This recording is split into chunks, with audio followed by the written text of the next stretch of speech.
Hello and welcome to Brain Bullion. I am Dilip, and in today's video we will talk about a two-dimensional layout component in Chakra UI, the grid component. Why do we say grid is a two-dimensional layout component? It is because it organizes elements in both rows and columns, allowing for more flexible and precise control over the placement and alignment of elements within a container. This two-dimensional approach enables designers and developers to create complex and responsive layouts, making it easier to handle different screen sizes and orientations. Here is an example of using grid template columns with the grid component and applying a gap or space between the grid items. We have 5 columns with equal width.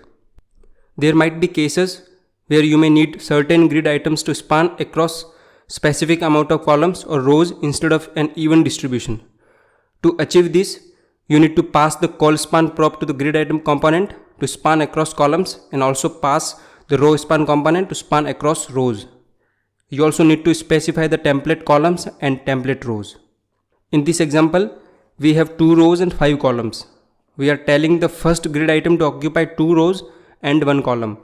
The second and third grid item occupy 2 columns, and since we do not specify any row span, by default they will take 1 row. The last grid item occupy 4 columns out of the 5 that we have.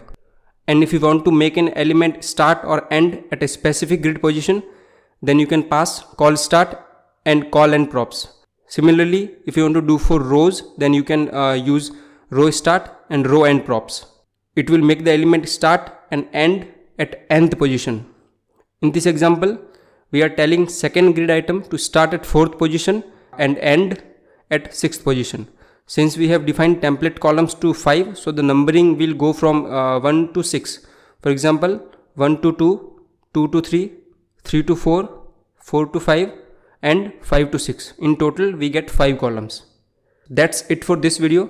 If you liked it, please like, share and subscribe, and stay tuned for the next video in this series.